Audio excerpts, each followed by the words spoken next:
Welcome to this presentation. So it's our pleasure to host today Peter Hristov from the Gate Institute, which is attached to the University of Sofia in Bulgaria.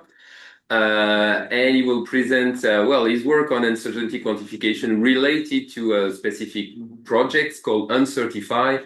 And the link is that this project is partially funded by the Swiss National Science Foundation, and that's why we have these links. Peter, floor is yours. Thank you very much, Bruno.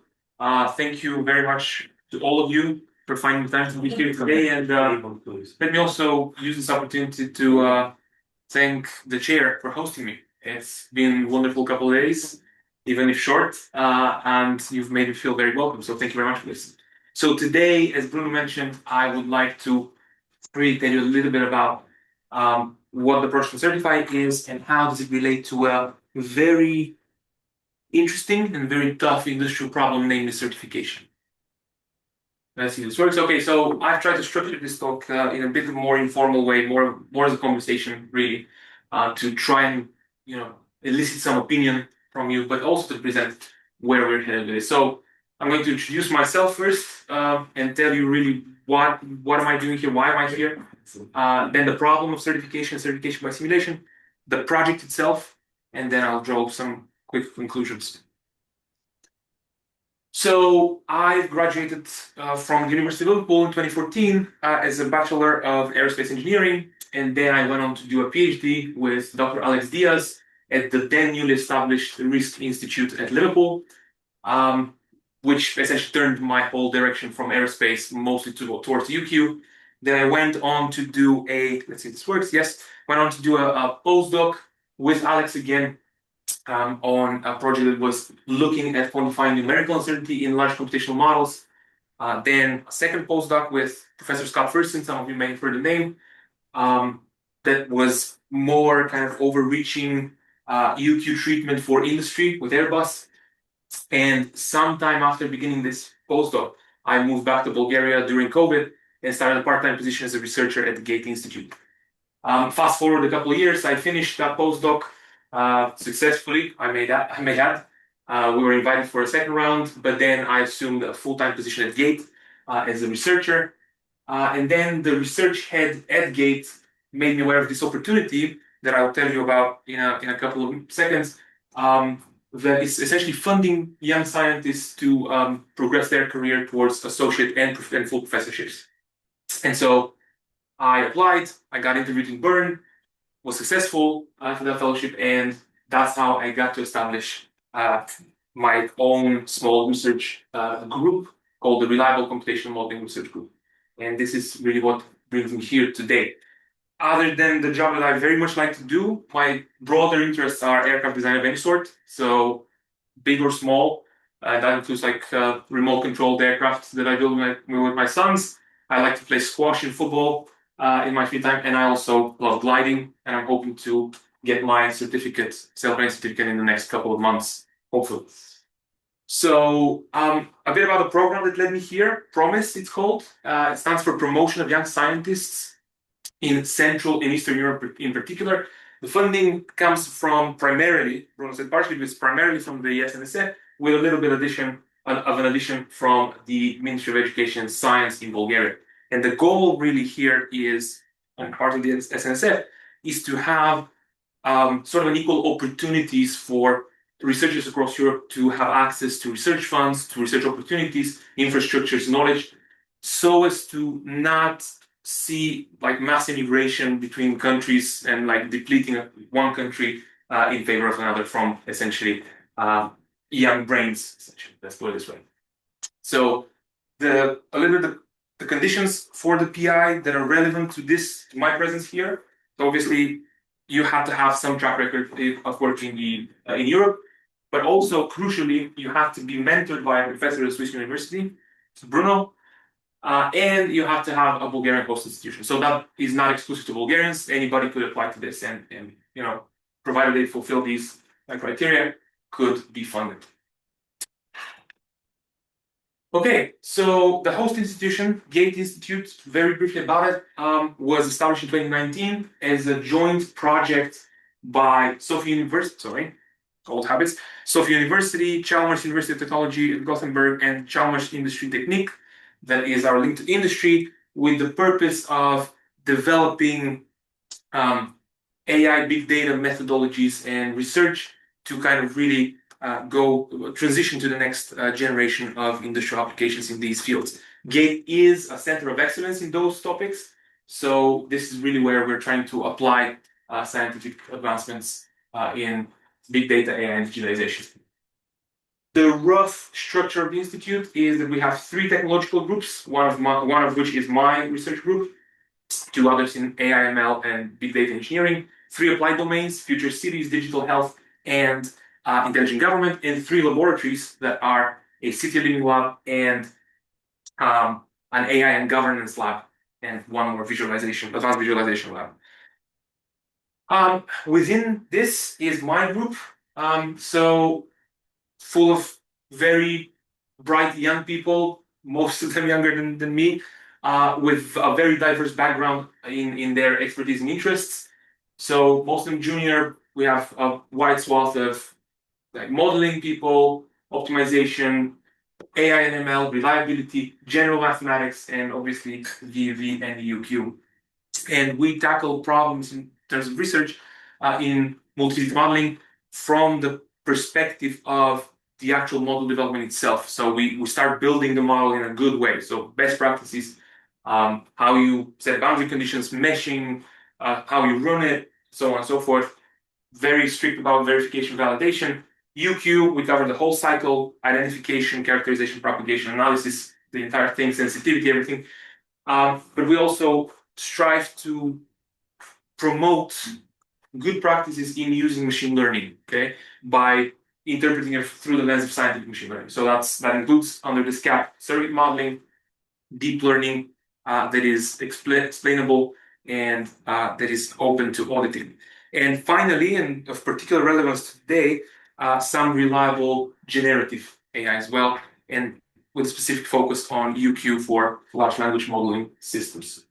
We do have an ecosystem of connections, and thanks to this project, ETH is now in this box here, but mostly due to my leadership role here, they're kind of like aerospace related. So, what is the central topic of this project and this work? Certification by simulation. So I guess certification is I would say the archetypal application of reliable models, okay, and reliable methods in general. As for those of you that don't know, probably there aren't many like this, certification is all about safety. So what we're trying to achieve is a safety of a system that is being manufactured by a manufacturer. However, this leads to operational constraints, and I guess you might have seen this triangle here, called the cost, quality, time triangle, which essentially tells us that if we optimize for any pair of these vertices, we are pulled away from the third. So we can have something that is cheap and high quality, but it usually takes a long time to develop, and it's the reserved territory for low priority systems. We can have something high quality and fast, but that's very expensive. Sometimes it's urgent, but also potentially the worst category is that we have something fast and cheap, like a disposable system or attributable system, and so on and so forth. So that's the general premise. So the idea of certification is to try and keep us kind of in the balance of this, like towards the center of this triangle, but you will see that it's not always possible to do so. So there are many regulated industries. I want to put this out right there. But my focus on aerospace is for some reasons, and they're as follows. So first, I'm biased. My aerospace background biases me towards aerospace, but also more objectively, aerospace is a focal point for many types of systems, many types of disciplines, and that leads it to be a very interesting kind of application for broader research and certification.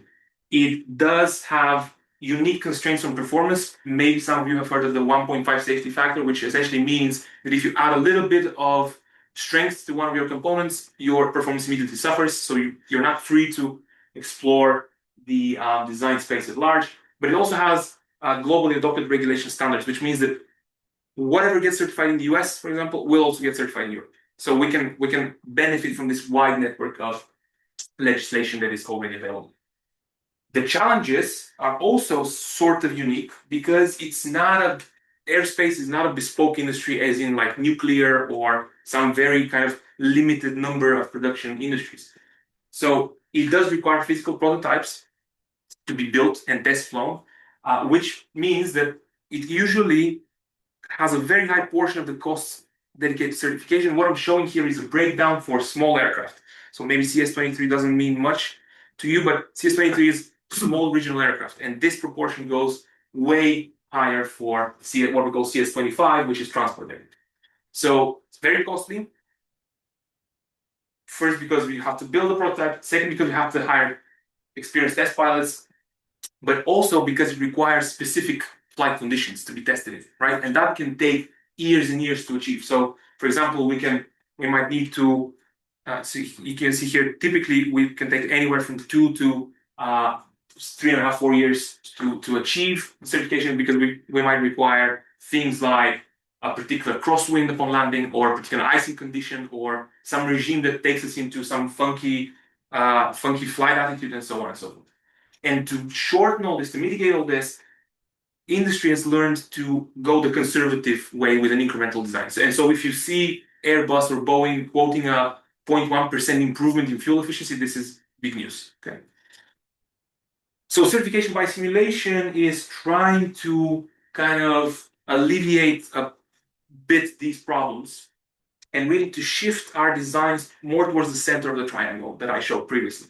So we want to be able to have a high quality system, we want to be able to have it relatively cheaply, and also in a reasonable amount of time for our customers. Now, this needs to happen, and this is what the regulator cares about most, is that this needs to happen under equivalent levels of safety. So what this translates to, when I've spoken to regulators, is that we need to be able to convince regulators that they can trust models. Okay, and so this then gets translated into how much evidence do we need to make them believe this. Okay, so a few incarnations of CBS, certification by simulation. It can look like a virtual verification, which is where you run a simulation prior to testing, so you verify that your test makes sense. It can be a joint physical test and a simulation to support certification, and that typically happens in regimes where you know the physics, where you don't expect any surprises, and you wouldn't necessarily even have run the tests hadn't it been for the regulator that requires it. Okay, the airframers know we don't need this test, but they want to see it. So apologies. Okay, and the final point, which is the holy grail of this whole thing, is simulation instead of testing. And this thing scares the crap out of regulators, right? They don't want to hear you saying, "I'm not going to test. I'm just going to do simulations." But this is the final goal. There is already a track record of industries that use CBS, and aerospace is kind of leading the chase with structural simulations. Those are separate static structures on the ground, not in the aircraft, not in flight, or very small modifications to already certified aircraft. And I'll give you an example towards the end of the presentation. But also medical. The medical industry is regularly using simulation to certify stents, implants, other small devices that go into your body. Nuclear as well, for some applications like seismic reliability and general resilience of the power plants. They cannot afford to just shut down stuff and test. And so there's a body of work that I can discuss at length if you're interested. So this body of work all come to a similar conclusion, and that is that we need to have some sort of a seamless automatic simulation protocol that has UQ built in it in order for us to show that CBS is an adequate replacement or addition to general certification. And with this, the way certification by simulation is typically seen is as follows. So you want to certify something by simulation, which means effectively you need to prove to the regulator only by model evidence that this system is certifiable, that is airworthy in our case. And this consists of 3 pillars. So one is good simulations. Understand what you made. This is what the documents talk about. Good simulations some call them accurate, efficient, so on and so forth. Efficient ways to perform uncertainty quantification. This is already there. It's already in documents. And if you search the word UQ for some of the CFD-based documents, you will find more occurrences of UQ than CFD, right? Which is telling. But still, there's a challenge. And then finally, the third pillar is rigorous validation against actual flight data. So in terms of technology, all of these documents essentially admit that there are substantial advancements to be made. They call it algorithmic advancements, but to me, I interpret it more as methodological advancements. So it's not just the algorithm, but it's also the methods. And a final barrier for a final problem is really the mindset that these documents adopt. And the mindset is as follows. You do some simulation, and the rigor of your uncertainty quantification can be determined by that simulation. So if it's something that is very small, you don't need to invest a lot of rigor in UQ. You can basically fudge it. If it's something very important, you have to really pay attention. The problem is that if you do that, you very soon end up in a spiral where you can no longer distinguish what is important and what is not, because this is supposed to be an integrated design as per the first pillar, right? It's supposed to be one long chain of development. And really, this has led the more UQ-focused research to be confined almost exclusively to academia. So you can see crazy methods, and I know you guys are at the forefront of this being developed, but then that they see very limited application in industry. And I can substantiate this with examples from Airbus and Boeing. Okay, finally we get to what unCertify is trying to do. Okay. All right. So with that kind of picture in mind that I've just presented, that is the current state of the art. It's called state of the art of certification by simulation. We see, or at least I see, that there is an industrial driver for some of the following, or for the following things. So the first thing is to engage people and to provoke their way of thinking. Okay, to say, hey, you think UQ should be done just as much as you see fit and as much as convenient as a wrapper at the end of your program, but maybe that's not so. And the reason people think this way, and I've kind of uncovered this from chats with people, is that not only do they underestimate the importance of doing good UQ, but also the potential of UQ as a design strategy. Okay, and so there's an engagement component to unCertify, first of all.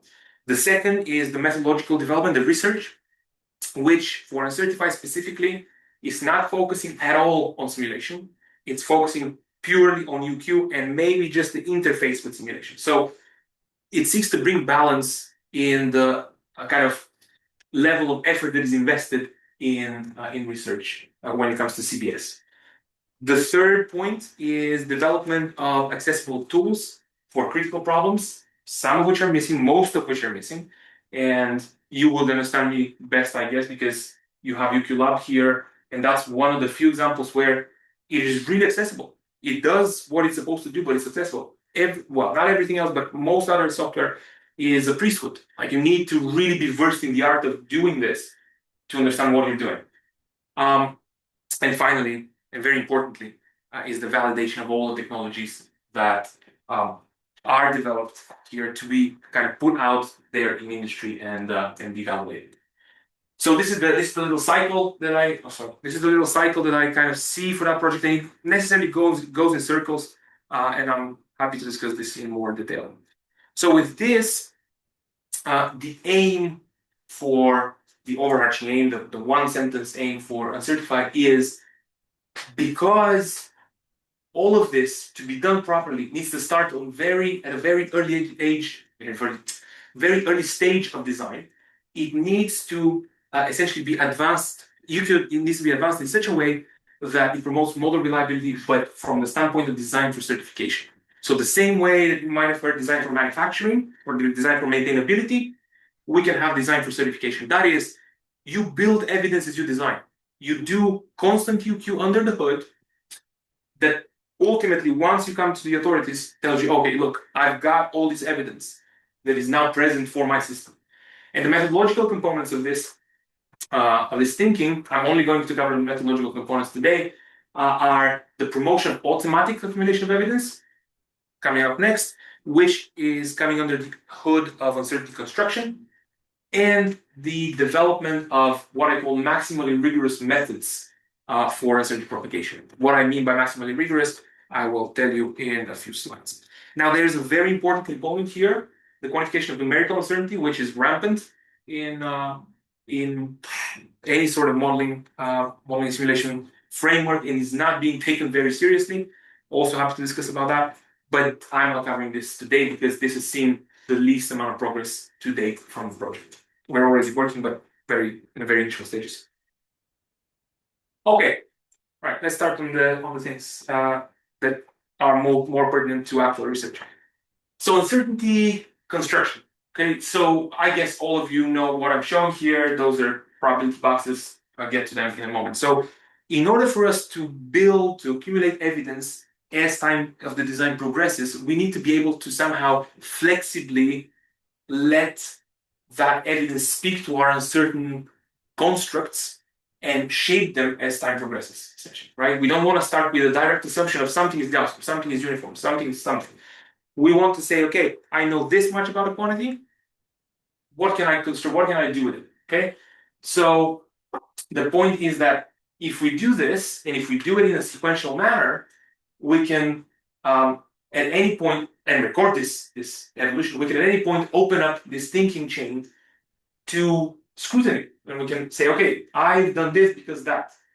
And I'm giving an example here. So, for example, if you know only a min and a max for a certain quantity, I don't know where I'm pointing. Sorry, this is gone. Okay, this is gone wild. So if you know just the min and the max of a certain quantity, what you can get is essentially a probability box that looks like an interval, but it's actually a probability box, right? You can fit anything inside there that is consistent with a right continuous non-decreasing function. This thing does have moments for strictly probability people, but they're imprecise. So the mean and the standard deviation are imprecise. Later on, through the design, if we find out that our mean is 2, for example, just giving examples here, we can shrink that probability box. And it's not an assumption, it's something we learned. This mu there can also be imprecise. Okay? So the big box starts looking like this. Later on, we add there, I've tried to use this doesn't work, okay. Try to use the set notation kind of union. We've added information about the standard deviation, shrinks the p-box a little bit more, unimodality with a particular mode, shrinks the p-box a little bit more, and then finally somehow we find out that this is a Gaussian distribution, and we end here. So typically we start somewhere close to here. Not everybody. I know this is not the academic way to do it, but in industry we start here. Okay, and this is meant to be kind of a wake-up call to industry, and there is the machinery to do stuff. We see the pointer. You see the pointer? Yes. Great. Press and move. We can see it's the mouse. Yeah. No. I thought it's in the other side. Perfect. Okay. So the thing now then is, I've shown that we can add moment information, right, to this construction, but we can add other things. We can add things like hedge words. You can use hedge words. Some engineer that has 50 years of experience now says, this is about 3. We know how to interpret about 3, or this is approximately 7. Okay, so these things can be taken care of and propagated in turn. So a note on interpreting what we see here, and I have had a very, very helpful chat with Stefano the other day, which made me actually include this slide. So you may think, okay, this p-bar that I showed in this evolutionary step here, when we know the range and the mean, looks fine. But let's see how does it actually conform to intuition, okay? So obviously, these are bounds, so nothing that is out of the bounds shouldn't be allowed. And you can see the gray uniform here that is clearly out of the bounds. It's not allowed to be part of the considered distributions. But you can then say, oh, the red one is completely inside the bounds, okay? And the red one represents a uniform 1-4. Clearly, though, this distribution violates our assumptions, or not our assumptions. Be careful here, our information that we know that the mean should be 2, even though it's in the bounds, okay? And so we should be careful about how we interpret this construction.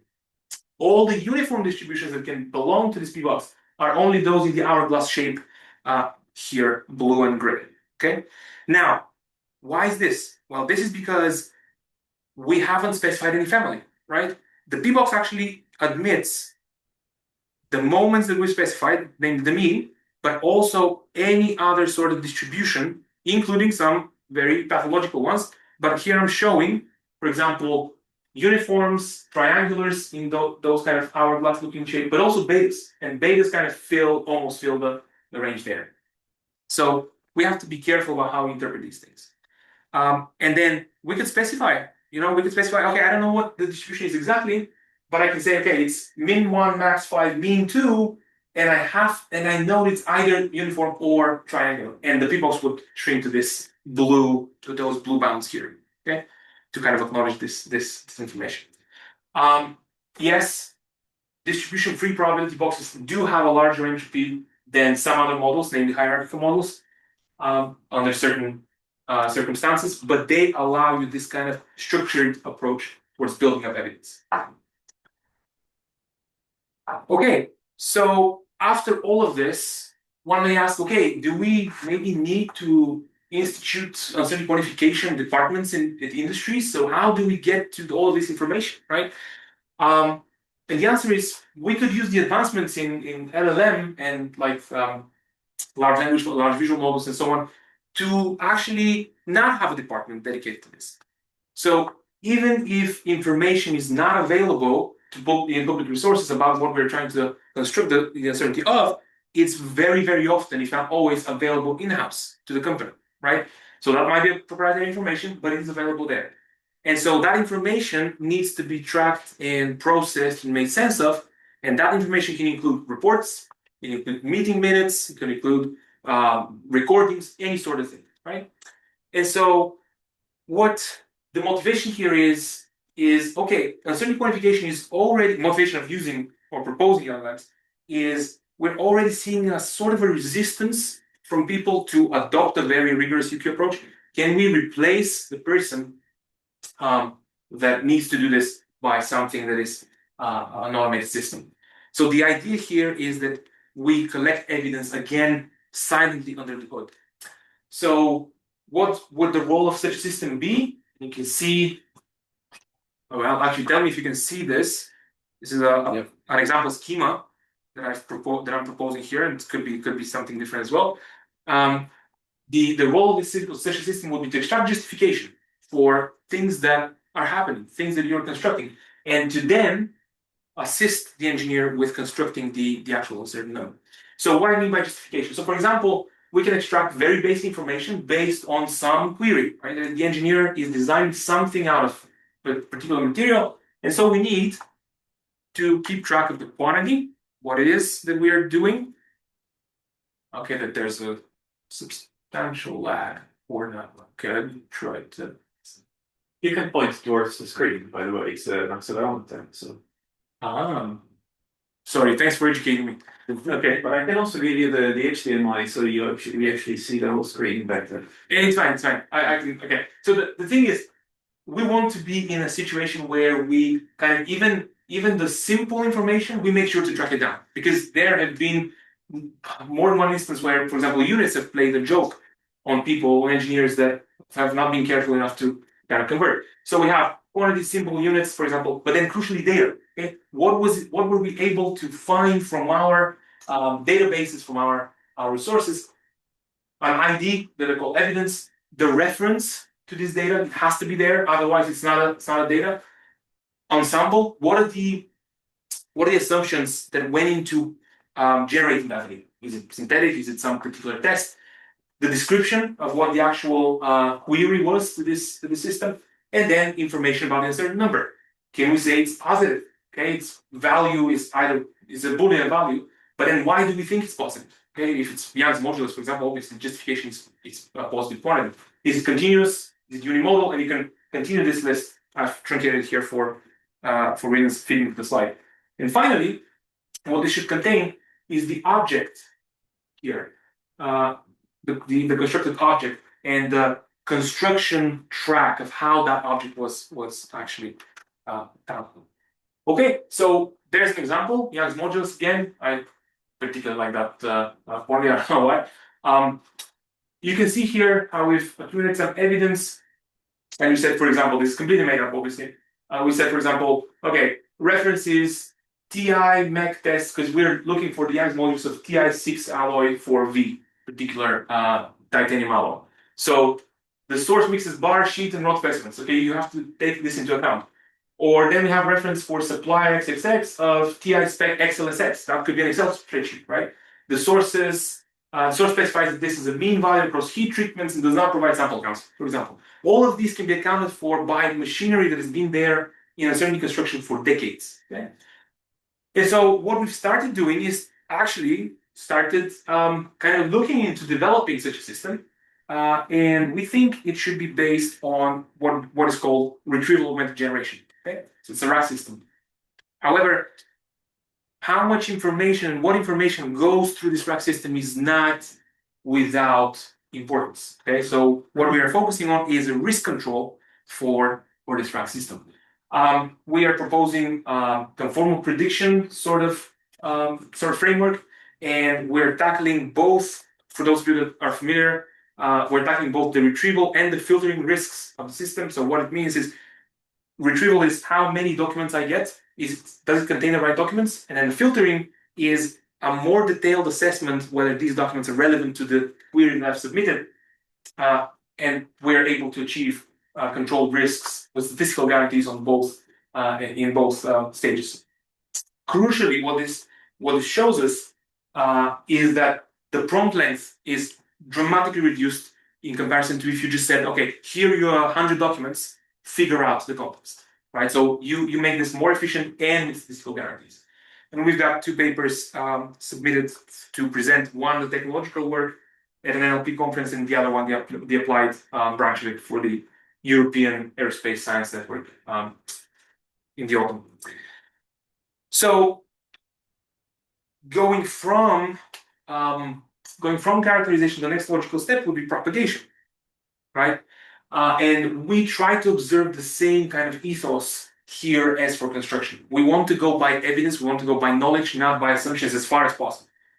So to do this, we say, okay, what knowledge is there that we have about the models that we are using? And so we can, in that regard, we can separate models by code access level. So we can have open source models, which is, you know what that means. Crystal box models, which is essentially a model that you can see the code or the inner workings at least, but you cannot touch, modify. And then obviously black box models. And I would argue that in an industrial setting, most of the time you're either in open source or crystal box land. Okay, especially for the big companies, because they develop a lot of their own codes. Okay, they obviously have proprietary codes. Let's say Boeing, I don't know, but Boeing, let's say, uses ANSYS or Abacus. Obviously, they're still black boxes to them, but a lot of their codes are developed in a crystal box manner, or at least there are people that know how these models work.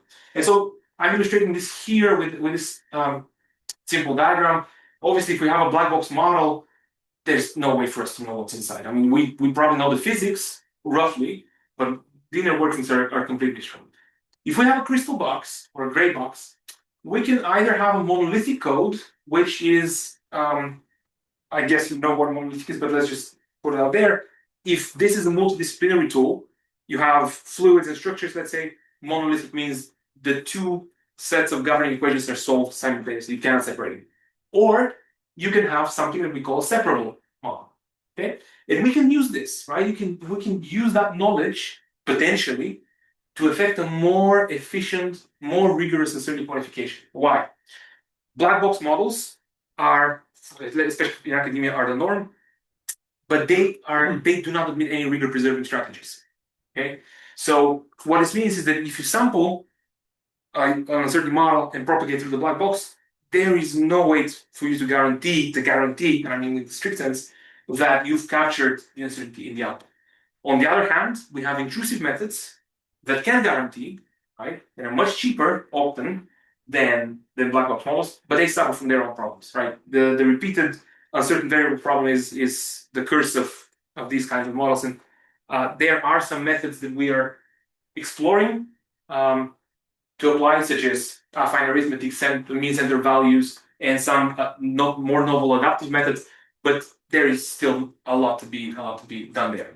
The main point here is not to choose one or the other necessarily, but to say, hey, what is it that I know? Okay, let me use this. And we've submitted and got accepted a couple of papers at aerospace conferences that discuss exactly this kind of behavior, and we were able to demonstrate when you know the behavior of the model and do the uncertainty propagation according to that behavior, you can reach results, guaranteed results on par with emulators, if not better. Okay, so the same thing, the same logic goes also for interface, and this is particularly important for when it comes to certification by simulation, because it is not the case that you will see a single discipline, single physics models there very often. As I said, you can have aerostructures or aeroviscoelastic or something like this. And so we can apply this recursively in terms of logic, where we can have an observable but unmodifiable, that is a gray box model here, in both the interface, but also in the components there. Or we can have an open source interface, right? These can be models that are proprietary, for example, the black boxes there, but are coupled with our own interface. So use what you know is the message here. Final line of defense, of course, if you absolutely cannot do any of this, which for academia again is most often the case, you have to resort to surrogate modeling. And that's great because surrogate modeling is well advanced. It's applied regardless of the type of uncertain number that we need to propagate. It is something that we know how to use, especially at least in academia, but it is very indiscriminately applied in the industry. And that's, I'm sure there are industries there that are setting the gold standard, but that's not what I've seen. And so we just decided we slap some surrogates of a particular type without caring about underlying assumptions. We don't know what the predictive reliability is of the posterior, if we have a posterior, or we don't care. And very often we don't see a kind of a rigorous, again, use rigorous treatment of the intrinsic uncertainty. So our research here goes in 4 different directions, different, but also obviously in this kind of same direction, really. First one is calibrating predictive responses. So again, conformal prediction is playing a role here, and I know some of you guys are already exploring that, and it's a well-known topic. But we want to see particularly how surrogate models do for uncertainty extrapolation, okay, and what can be done in those scenarios, because it's almost the norm that where you flight test to validate your model is almost completely guaranteed to be a distinct set of tests where you flight test to certify. So you have this kind of disparity there. Enforcing physical constraints is also something that we've started doing. This is a very, very new work, a couple months old, from one of the younger researchers, where we developed an interval physics-informed neural network to kind of try and enforce the physics that is inside a system that we know. And this is meant to be used. So the idea of this example that I'm showing, the cantilever beam, very, very simple, but it's meant to be used as sort of the low fidelity model for a much larger structure. So you know a wing is essentially cantilever beam, right? If we can model the basic behavior of dynamics of that beam, then maybe we can have a higher fidelity model component that takes care of all the intricacies. And that could be a recursive logic again. So you can see here that what we've done is a very challenging, numerically very challenging problem, because this the free oscillation of this beam is governed by 4th order differential equation. And when you start propagating the physics and back propagating the weights and biases, this thing is super hard to converge. We were able to enforce some interval uncertainty on that to kind of make it more stable. And you can see that what we've come up with is a kind of a sequential pin, essentially, where you break up the time domain into parts and you train individual pins for each time portion that talk together among themselves. What you can see as well is, again, let me use this, so in red are the test data with very few data points here and there we're able to not only get the physics in the black line, in the mean, but also are able to capture the uncertainty around the data. So the other two directions that we are now kind of more starting towards exploring are the multi-fidelity type of models with this kind of rigorous uncertainty propagation, and how can we apply rigorous intrusive uncertainty because we have uncertainty. So what it means is if you have a black box code, you cannot go intrusive, but if you train a good surrogate on it, right, that then becomes open source to you. So that's a hypothesis there. Can we do something about that? All right, right on time, I think. So quick conclusions.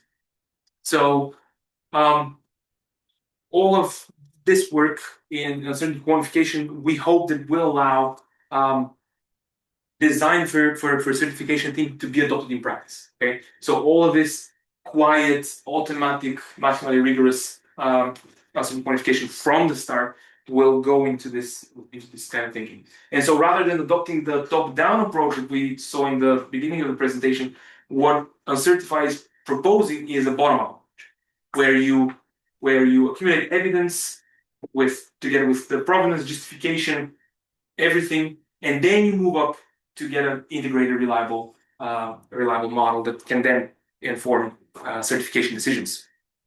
So some of the ongoing research, as I mentioned, it's not everything was here. Some stuff on automatic verification that is dealing with the numerical uncertainty of models. Together with Professor Fersen, we're continuing our work on back calculation, which is essentially how to use a general uncertain number in design decisions, okay, how to keep something under control given that you have general uncertainty in the control parameters.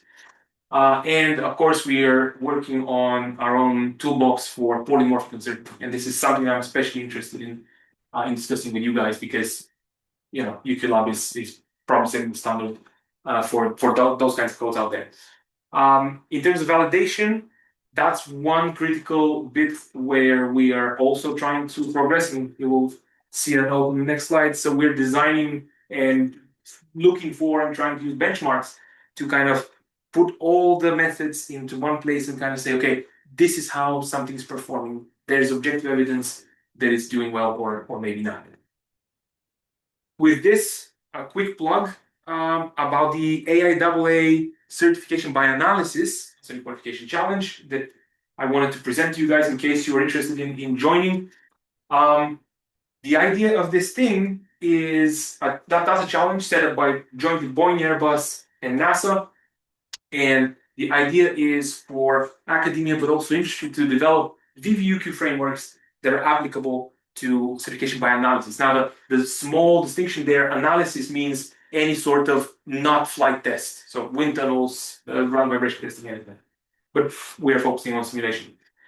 What the challenge problem constitutes is on how to use computational models of various multiple disciplines to show that adding this little blimp there, this little bump on top of the fuselage, which is an antenna radar, is not going to violate the behavior, the performance of your aircraft that is previously being certified, which is the gray bond here. So what the challenge organizers want from participants is a structural margin assessment for the attachment points of this radar here. It's not transparent, but just a kind of an illustration, and also a detailed description of what framework was employed in the work. So this is very much of an educational exercise. So first results have already gone in terms of abstracts. They will be presented at SciTech 2027, but you don't have to present at a conference for you to take part. Plenty of resources available, and if you are interested, let me know, and I will tell you more about that. Some of the references I've used to kind of support my conclusions, and with that, I think I am happy to take any questions, and thank you for your attention. Thank you very much.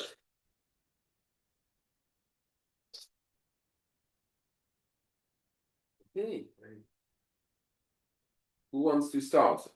So there are not so many people online, so I think you can simply just ask a question if you're online, if you want. don't need specific organization. Is there any question online? I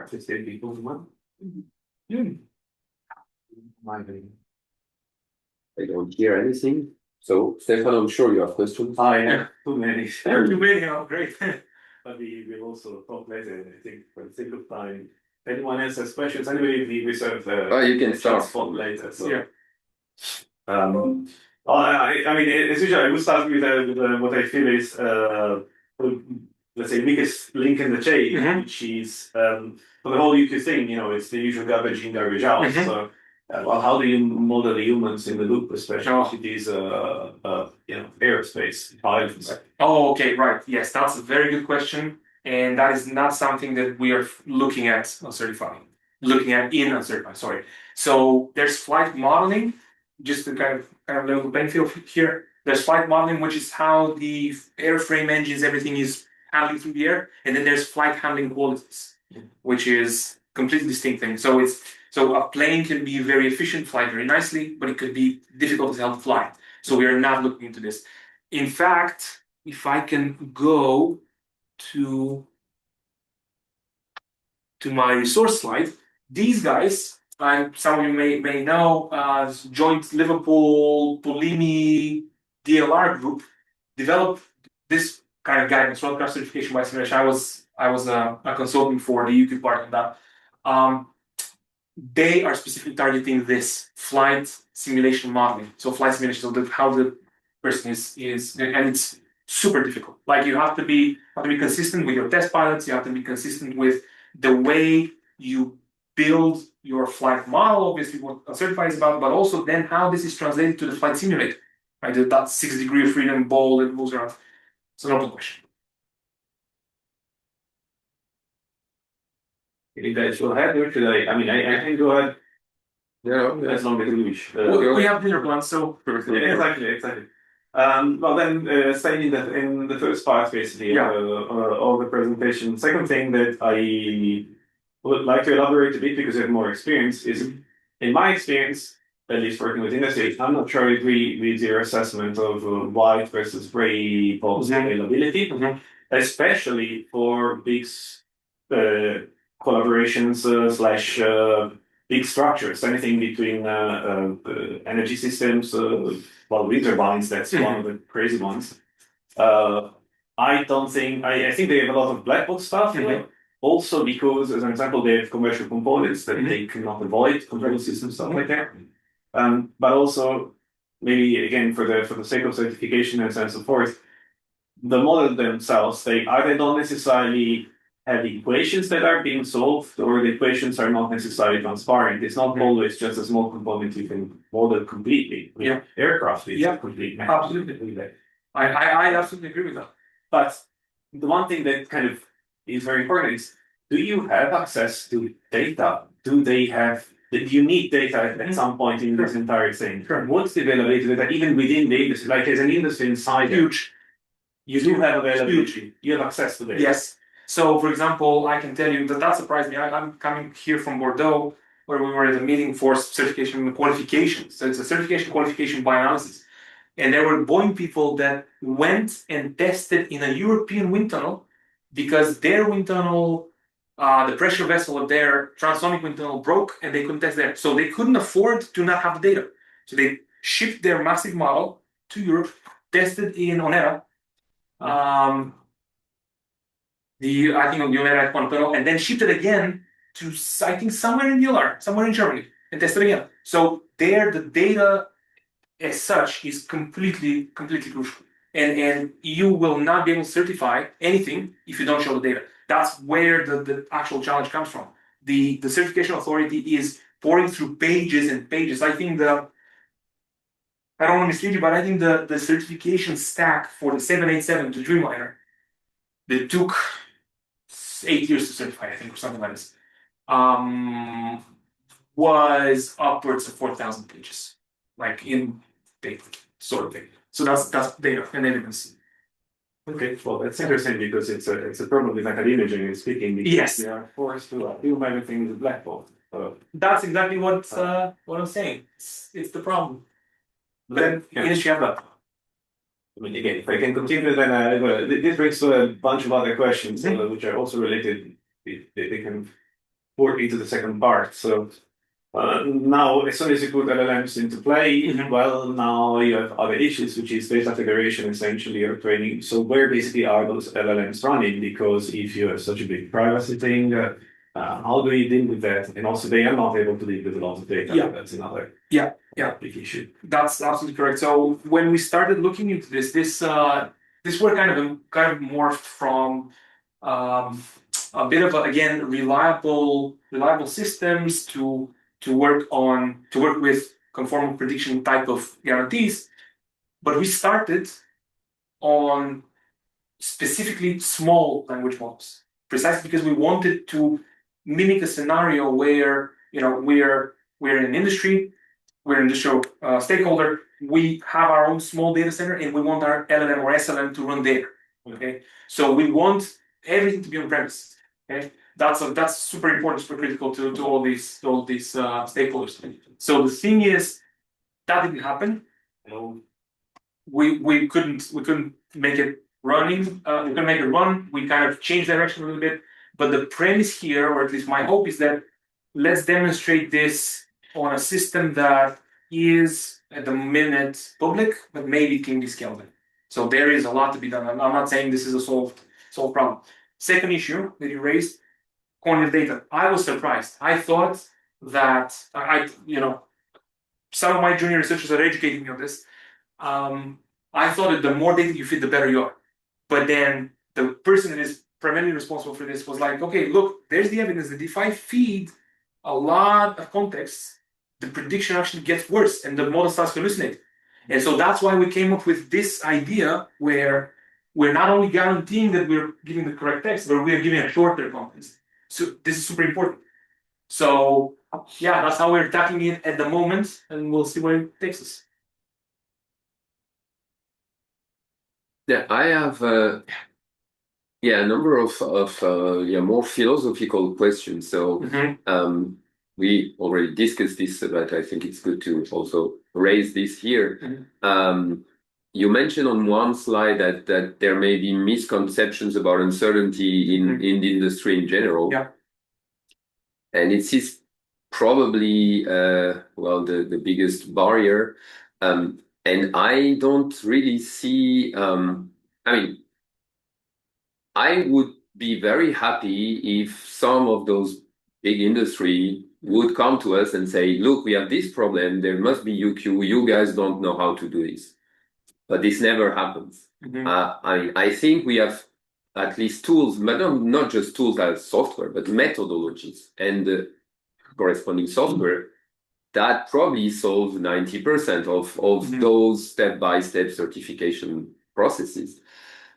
But what I see, let's say in the aerospace, but wind turbine world design, it's a bit the same, is that what is published, at least about uncertainty management or usage for systems, is 2 decades behind what we can do.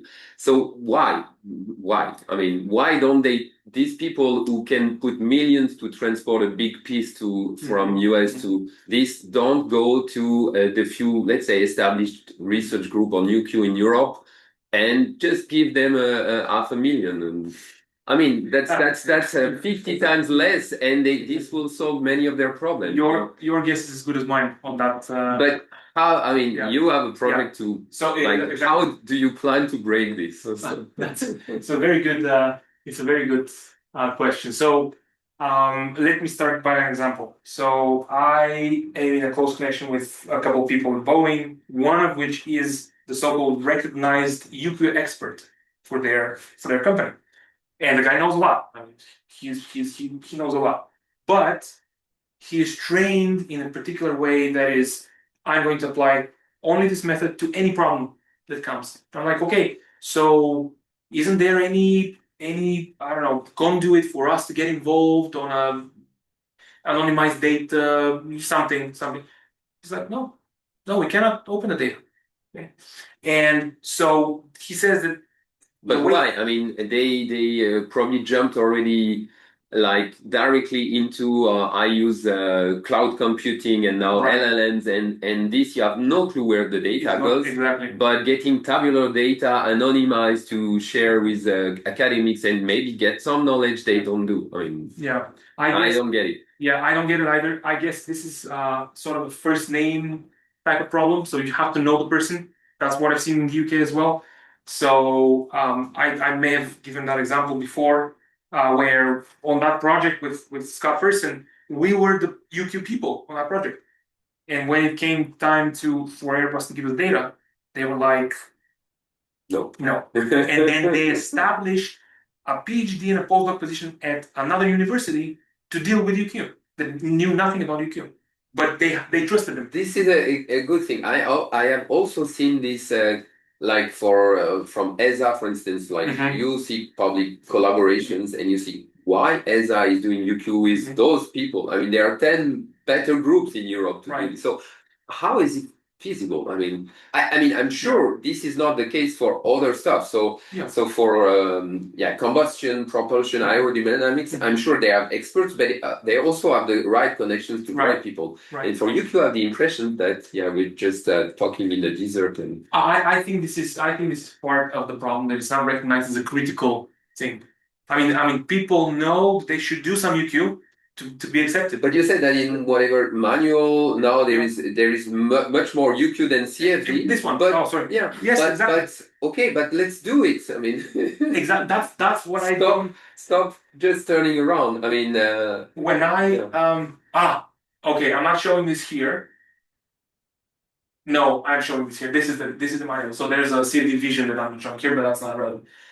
This thing, okay, this is why I wrote that project. Because of this. I mean, they were saying, yes, UQ is important. Yes, you have to do it. Yes. But they had done nothing, right? Nothing proper, at least. And so maybe I don't want to avoid your question, how am I planning to break that barrier? Unfortunately, I guess the best and maybe only way is through those kinds of challenge problems that I showed. That I agree. Yeah. That's probably my best guess there. Because it's from people in the industry. It's something representative, something they have agreed to open up. It's a challenge problem which uniquely, I think, I haven't participated in any other challenge problems like this, uniquely opens access to certification authorities. In the end, once we present, there will be people from certification say, I recognize this is probably good. So if this is the way, then I see it as do a challenge problem until you build enough evidence for your own credibility to say UQ is actually worth it. That's probably the best case for me. Yeah, well, have a look at this challenge for sure. Yeah. Okay. Other question from the group? Anna? I have a non-technical question.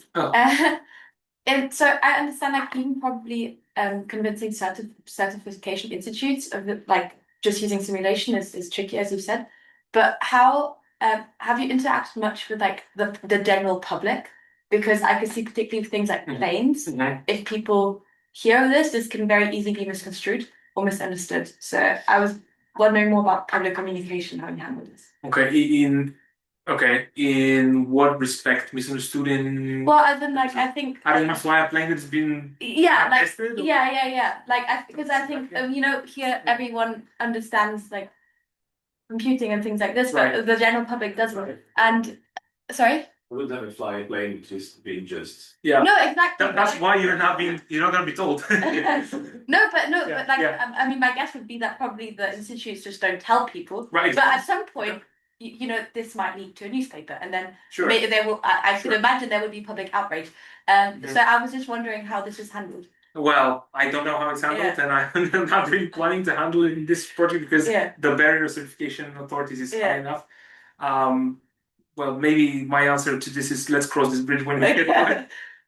But the thing is, there are many things that the general public doesn't know about aircraft, and they're happily flying in them. Yeah. So it's been the fact that, like in normal and not normal circumstances, your passenger airplane lands on its own for like 15-20 years now. Okay. So it's not like the skilled pilot that is putting it to the ground. They're like just monitoring systems. They're an observer. So those kinds of things are kind of standard. And it's not The interesting thing about aerospace industry is that there is so much resilience and so much redundancy built in the system that you can afford these things. You can afford to say, okay, let me automate this a little bit. Everything else is like quadruple redundant, but I'll automate this little bit, and if that works, then I'm going to do the next thing. Of course, there are negative examples like the 737 crashes. If you follow these 2018, 2019, where the system, the software update that was installed on the aircraft was just gross misconduct. Like they just cheated the certification. So that's not a failure of certification. That's like I'm going to cut corners. So yeah, there's a human component by all means, but probably not within the 5 years. Stefano, one more. I'm not sure. I will ask. I will just give you a spoiler. So I think we should talk about. I'm not sure.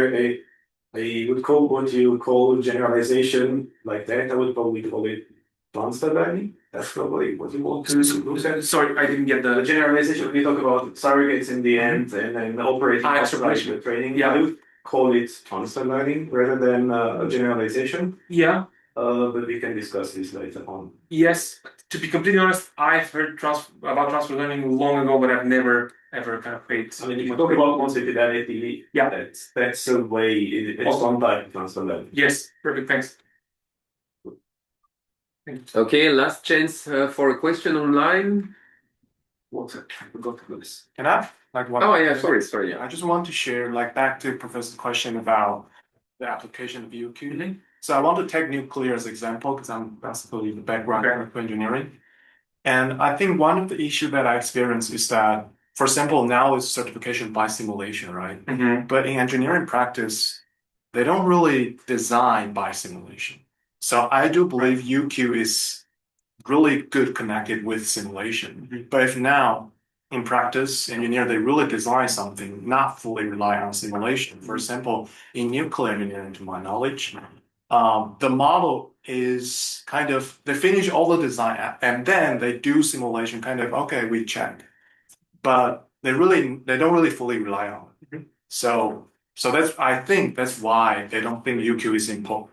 And also, because if we want to do UQ, we also need to have good quality of data. But in earthquake engineering, we have so many testing data, but that's not published. I think for some reason, because the quality maybe is not that good and they don't really want to share. So now so I think one of the important thing is to develop the model that is robust enough.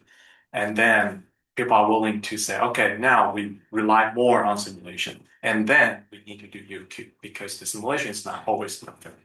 That's a very interesting point that you bring up. I would argue, and this is maybe the main point of core certified, that you cannot achieve simulation reliability. You call it robustness, but I would call it reliability without UQ. Yeah. So you can build the most complex, what we call, Scott and I call gold-plated models that run once every 5 months, if you will. They can have thousands of parameters, be like direct numerical simulation, whatever you want. Unless you do proper UQ on that, you don't ever know you can trust these results. And UQ can be a validation at the very least. It could be uncertainty quantification of your parameters. Like, how do you know to specify the correct parameters? So it's up in the air, though. Yeah, I would say. Good. Well, thank you very much again. No, thank you. And yeah, thank you very much to the people online, and we'll stop here. Have a nice day. Thanks. Cheers. See you.